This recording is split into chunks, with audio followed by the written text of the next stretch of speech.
down the volcano. The real journey began. I had still not looked down into the bottomless pit into which we were going to lower ourselves. I could still either take part in the adventure or refuse to try it. Hans, our guide, accepted it so calmly that I felt ashamed at the idea of being less brave than him. I approached the middle chimney. It was 100 feet across, or about 300 feet round. I leaned over an overhanging rock and looked. My hair stood on end. I felt my head spinning and I grew faint. I was about to fall when a hand held me back. It was Hans.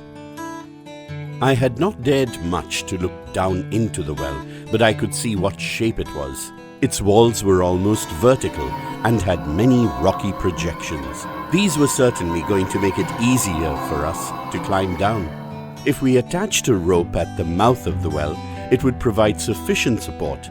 But the problem was how to untie the rope when we go to the bottom of the well. My uncle used a very simple method to get round this difficulty. He unrolled a rope as thick as a thumb and 400 feet long. First, he dropped half of it down into the crater, then wound the middle of it round a block of lava, and finally threw the rest of it also down into the chimney. This way, we could climb down, holding together the two halves of the rope.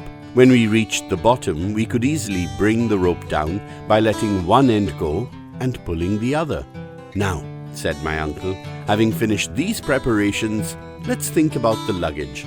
It will be split into 3 and each of us will tie a package to his back. I refer only to the breakable objects.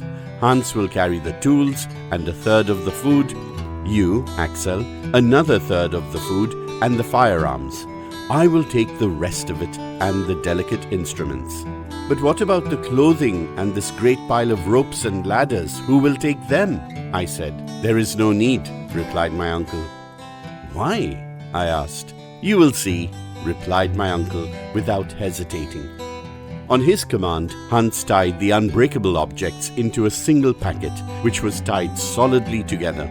And then he simply dropped it down into the vast hole. I heard the low howling sound produced by the movement of air as our luggage fell. My uncle, leaning over the pit, watched the fall with great satisfaction and stood up again only after he could not see it anymore. "Right, we are next," he said. My uncle attached the package of instruments to his back. Hans took the tools, I the firearms. The descent began in the following order. First Hans, then my uncle, finally I. We proceeded in deep silence, which was broken only by pieces of rock falling down. I went slowly and carefully, holding on to the double rope and using my feet to slow down. I was terribly afraid of losing support. The rope seemed too delicate to bear the weight of 3 people.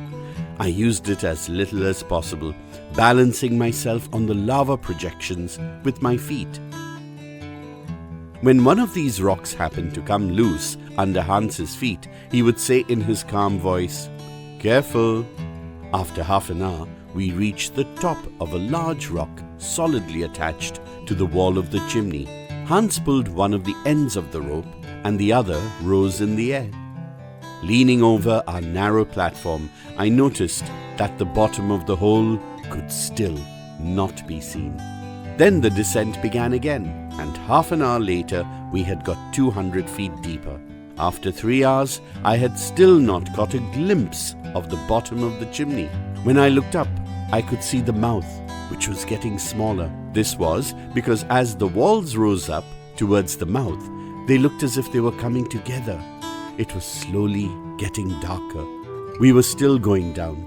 We had used the rope 14 times, taking half an hour each time. So we had spent 7 hours plus 14 rest periods of 15 minutes or 3.5 hours, 10.5 in total.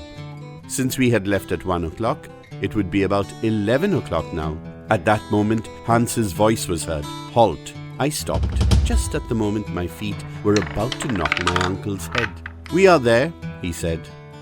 Where? I asked, slipping down beside him. At the bottom of the chimney. And there's no way out? Yes, there is. I can just see a curving tunnel towards the right. We will have a look tomorrow. Let's eat and then we can sleep, my uncle said. We opened the food bag, ate, and laid down, each doing his best to make a bed amongst the stone and lava debris. Lying on my back, I opened my eyes and caught sight of a brilliant object at the other end of the 3,000-foot-long tube-like well. It was a star, but not twinkling at all. My knowledge of astronomy told me that it was the star Beta of the constellation Little Bear. Then I fell into a deep sleep.